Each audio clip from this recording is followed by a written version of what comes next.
তোমাদের আজ অবশ্যই জাহান্নামের ভয়াবহ আযাব ভোগ করতে হবে। তোমরা যা কিছু দুনিয়ায় করতে, আজ তোমাদের কেবল তারই প্রতিফল দান করা হবে। তবে আল্লাহ তাআলার নিষ্ঠাবান বান্দাদের কথা আলাদা। তাদের জন্য আল্লাহ তাআলার সুনির্দিষ্ট উত্তম রিজিকের ব্যবস্থা থাকবে রকমারি ফলমূল। তদুপরি তারা হবে মহা সম্মানে সম্মানিত। নিয়ামতে ভরপুর জান্নাতে তারা অবস্থান করবে। তারা পরস্পর মুখোমুখি হয়ে মর্যাদার আসনে সমাসীন থাকবে। ঘুরে ঘুরে বিশুদ্ধ সুরা তাদের পরিবেশন করা হবে। শুভ্র ও সমুজ্জ্বল যা হবে পানকারীদের জন্য সুস্বাদু। তাতে কোন রকম মাথা ঘুরানির মতো ক্ষতিকর কিছু থাকবে না এবং তার কারণে তারা মাতালও হবে না।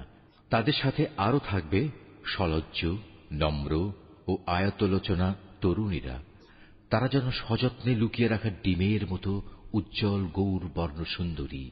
অতঃপর এর জান্নাতের অধিবাসীরা একজন আরেকজনের দিকে ফিরে নিজেদের হাল অবস্থা জিজ্ঞেস করবে। এই সময় তাদের মাঝ থেকে একজন বলে উঠবে, হ্যাঁ, দুনিয়ার জীবনে আমার একজন সাথী ছিল যে আশ্চর্য হয়েই আমাকে বলতো, তুমিও কি কিয়ামত বিশ্বাসীদের একজন? তুমিও কি বিশ্বাস করো আমরা যখন মরে যাব এবং যখন হাড্ডি ও মাটিতে পরিণত হয়ে যাব, তখন আমরা পুনরুত্থিত হব এবং আমাদের সবাইকে আমাদের কাজকর্মের প্রতিফল দেয়া হবে?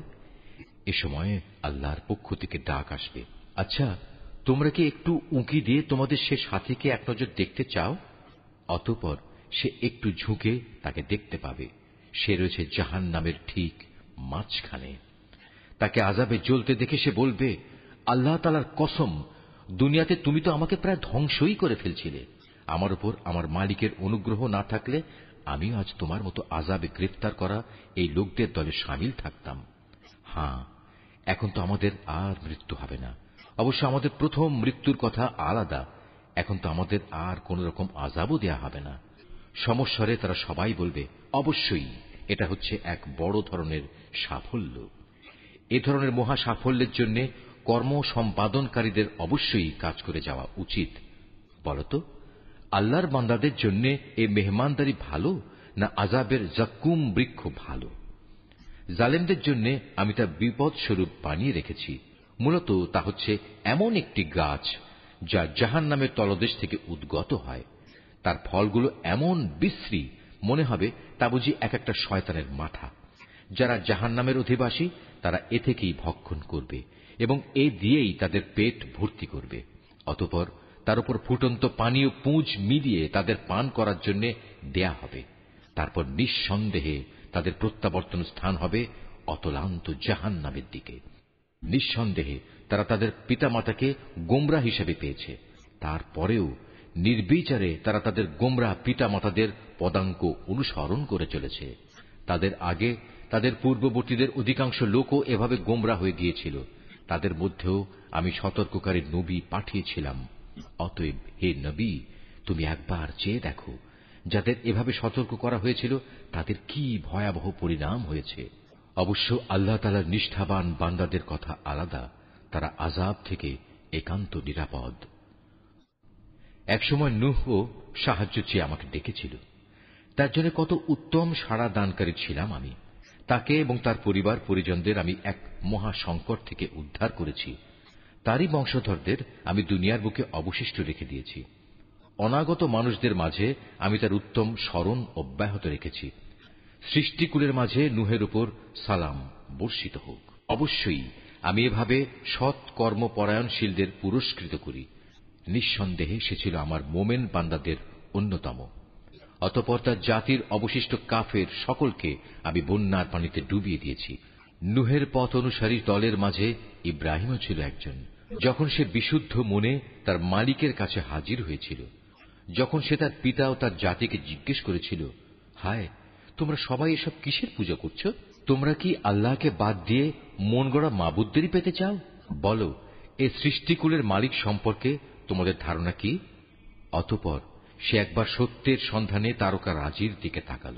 অতঃপর বলল, সত্যি আমি অসুস্থ। অতঃপর লোকেরা তার থেকে নিরাশ হয়ে সবাই চলে গেল। পরে সে চুপি চুপি তাদের দেবতাদের মন্দিরের কাছে গেল এবং দেবতাদের প্রতি তামাশার ছলে বলল, কি ব্যাপার, এত প্রসাদ এখানে পড়ে আছে, তোমরা খাচ্ছ না যে? এ কি হলো তোমাদের? তোমরা কি কথাও বলো না? অতঃপর সে ওদের উপর সবলে আঘাত হানল। লোকেরা যখন এটা শুনল তখন তারা দৌড়াতে দৌড়াতে তার দিকে ছুটে এলো। তাকে এ বিষয়ে জিজ্ঞেস করলে সে বলল, তোমরা কি এমন কিছুর পূজা করো যাতে তোমরা নিজেরাই পাথর খোদাই করে নির্মাণ করো, অথচ আল্লাহ তাআলাই তোমাদের সৃষ্টি করেছেন এবং সৃষ্টি করেছেন তোমরা যা কিছু মাবুদ বানাও তাদেরও। এ কথা শুনে তারা একজন আরেকজনকে বলল, তার জন্য একটি অগ্নিকুণ্ড প্রস্তুত করো এবং তাতে আগুন জ্বালাও, অতঃপর সে জ্বলন্ত আগুনে তাকে নিক্ষেপ করো। তারা এর মাধ্যমে আসলে তার বিরুদ্ধে একটা ষড়যন্ত্র আঁটতে চেয়েছিল, কিন্তু আমি তাদের চক্রান্ত ব্যর্থ ও হীন করে দিলাম। এবার সে বলল, আমি এবার আমার মালিকের রাস্তার দিকে বেরিয়ে পড়লাম। আমি বিশ্বাস করি অবশ্যই তিনি আমাকে সঠিক পথে পরিচালিত করবেন। অতঃপর সে আল্লাহ তাআলার দরবারে দোয়া করল, হে আমার মালিক, আমাকে তুমি একজন নেক সন্তান দান করো। এরপর আমি তাকে একজন ধৈর্যশীল পুত্রের সুসংবাদ দিলাম। সে যখন তার পিতার সাথে দৌড়াদৌড়ি করার মতো বয়সের অবস্থায় উপনীত হল, তখন সে ছেলেকে বলল, হে বৎস, আমি স্বপ্নে দেখি আমি যেন তোমাকে জবাই করছি। বলো, এ ব্যাপারে তোমার অভিমত কি? স্বপ্নের কথা শুনে সে বলল, হে আমার স্নেহপরায়ণ আব্বা জান, আপনাকে যা আদেশ করা হয়েছে আপনি অবিলম্বে তা পালন করুন।